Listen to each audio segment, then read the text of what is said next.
Hello students, our next topic is energy stored in combination of capacitors. तो सबसे पहले हम बेटा पढ़ेंगे energy stored in series combination of capacitors. अगर कैपेसिटर सीरीज में जुड़े हुए हो तो नेट एनर्जी किसके इक्वल होगी। तो देखिए हमने क्या लिखा है यहाँ पर, let 3 capacitors of capacitances C1, C2 and C3 respectively are connected in series. Then equivalent capacitance is given by, कहते हैं मान लीजिए आपके पास 3 कैपेसिटर्स हैं जिसमें पहले की कैपेसिटेंस C1, दूसरे की C2, तीसरे की C3 और ये सभी आपस में एक दूसरे के साथ सीरीज में जुड़े हुए हैं। तो उस टाइम पर नेट कैपेसिटेंस किसके इक्वल होगी, आपको पता है 1/CS इज इक्वल टू में 1/C1 plus 1/C2 plus 1/C3। ठीक है, आपको पता है कि सीरीज के अंदर जो नेट कैपेसिटेंस इक्विवेलेंट कैपेसिटेंस की रिलेशन क्या होती है, 1/CS is equal to 1/C1 plus 1/C2 plus 1/C3। ये कह लीजिए इक्वेशन नंबर 1। देखिए बेटा आपको पता है जैसा कि सीरीज कॉम्बिनेशन के अंदर सभी कैपेसिटर पर चार्ज एक जैसा प्रेजेंट होता है। ठीक है, तो हमने लिखा है यहाँ पर let charge Q is given to the combination then charge in each capacitor, charge stored या charge in each capacitor, charge on करिए, charge on each capacitor is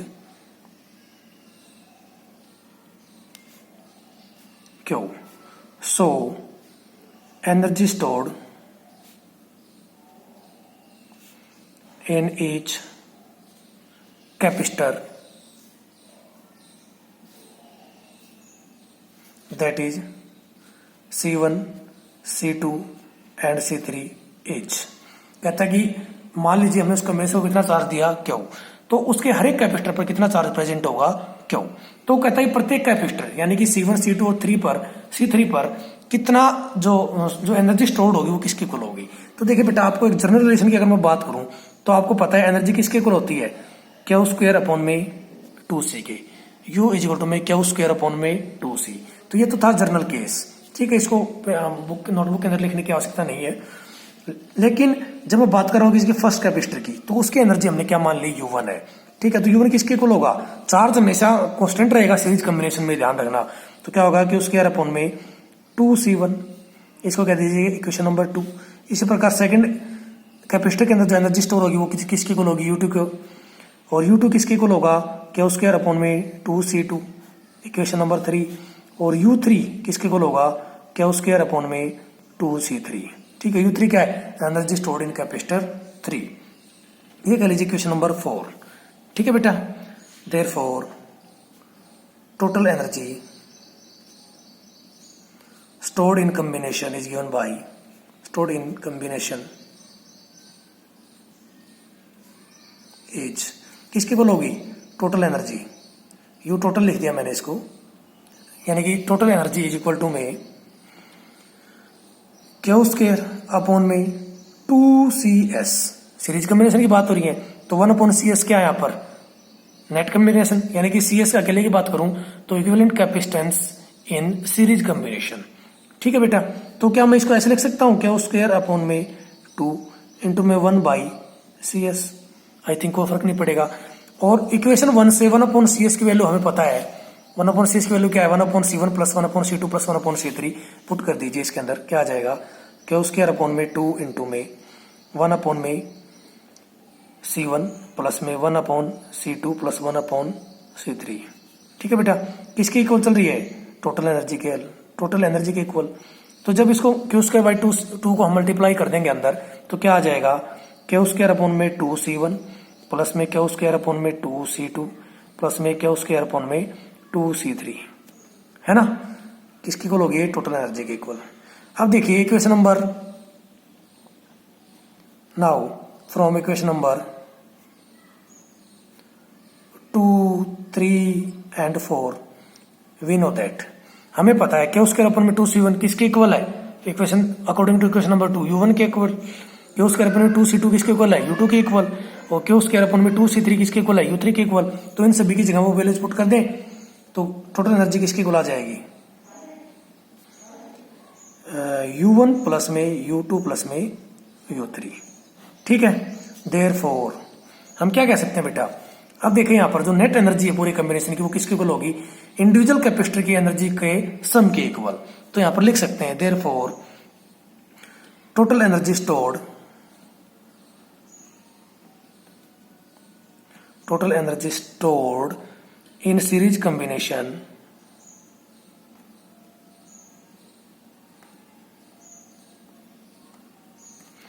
is equal to the series combination of capacitors is equal to the is equal to the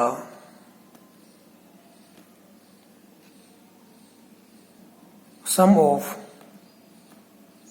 energy stored in all capacitors of combination।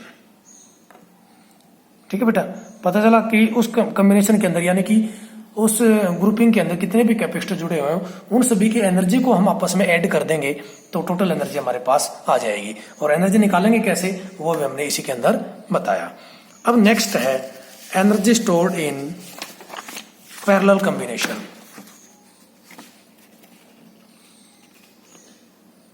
Energy stored in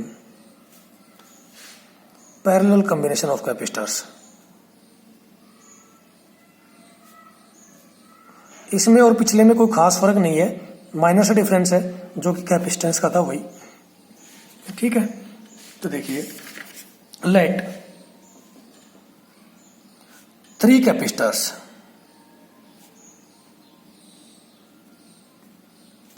of capacitances C1, C2 and C3 are connected in parallel।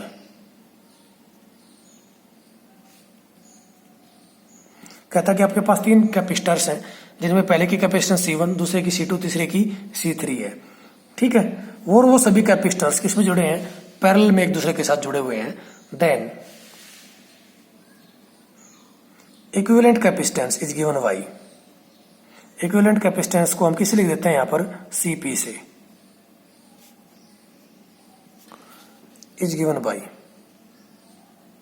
अब series combination के अंदर capacitance किसके equal आई थी, C1 plus C2 plus C3 की equal आई थी।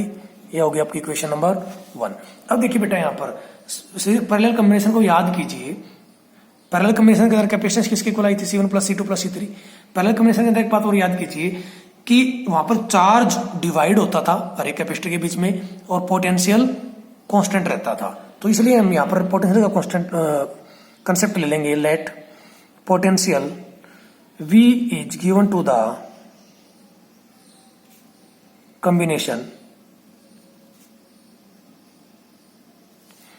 then potential in each capacitor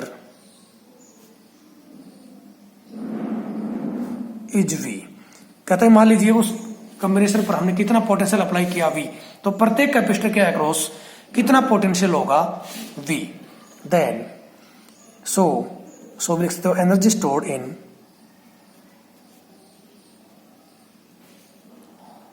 C1, C2 and C3 is given by. ठीक है, अब आपको पता जनरल केस एनर्जी के लिए एक रिलेशन ये भी होती थी हमारे पास 1/2 CV स्क्वायर। ठीक है बेटा, तो फर्स्ट कैपेसिटर की अगर मैं बात करूं तो एनर्जी किसकी इक्वल हो जाएगी 1/2 C1 V स्क्वायर। देखो पोटेंशियल यहाँ पर कांस्टेंट है। ठीक है, वहां पर चार्ज कांस्टेंट था तो हमने चार्ज वाला फॉर्मूला ले लिया था, कैपेसिटेंस वाला फॉर्मूला ले लिया हमने। U2 किसके इक्वल होगा, इसको equation number 2 1/2 C2 V square, equation number 3। U3 क्या होगा, यानी कि थर्ड कैपेसिटर के अंदर कितनी एनर्जी स्टोर होगी 1/2 C3 V स्क्वायर। ठीक है। Equation number 4, therefore total energy stored in combination is given by, उस पूरे पैरेलल कॉम्बिनेशन के अंदर टोटल एनर्जी स्टोर होगी वो किसके इक्वल होगी, U total is equal to 1/2 CP V square. CP क्या है यहाँ पर, equivalent capacitance in parallel combination, और CP की रिलेशन हमारी इक्वेशन नंबर 1 के अंदर आई है, किसके इक्वल है, C1 plus C2 plus C3। तो CP की जगह पर वो वैल्यू पुट कर देंगे यहाँ पे, तो क्या हो जाएगा 1/2 V स्क्वायर इंटू में C1 plus C2 plus C3। अब 1/2 इंटू V स्क्वायर को हम अंदर मल्टीप्लाई कर देंगे तो क्या आ जाएगा बेटा, 1/2 C1 V square plus 1/2 C2 V square plus में 1/2 C3 V स्क्वायर। ठीक है, ये क्या आ गया आपके पास, total energy stored in parallel combination of capacitors. लेकिन आप यहाँ पर देखिए बेटा इक्वेशन नंबर 2, 3 और 4 के अंदर 1/2 C1 V स्क्वायर किसके इक्वल है, U1 के इक्वल, 1/2 C2 V स्क्वायर किसके इक्वल है, U2 के इक्वल, 1/2 C3 V स्क्वायर किसके इक्वल है, U3 के इक्वल। तो यहां पर क्या पुट कर देंगे हम, using equation 2, 3 and 4 in above equation we gate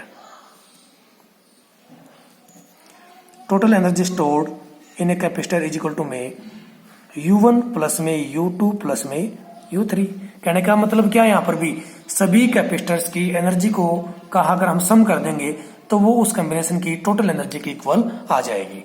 therefore total energy stored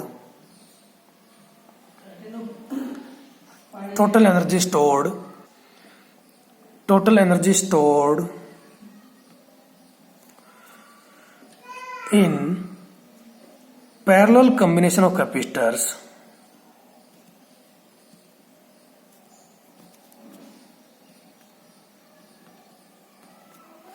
is equal to the sum of energy stored in each capacitor of combination।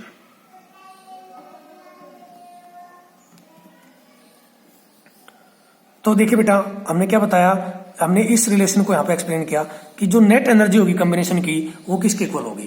कहता कि वो अलग अलग कैपेसिटर की जो एनर्जी स्टोर्ड है उन सभी की एनर्जी का अगर सम कर दिया जाए तो उस कॉम्बिनेशन की नेट एनर्जी के इक्वल आ जाएगा।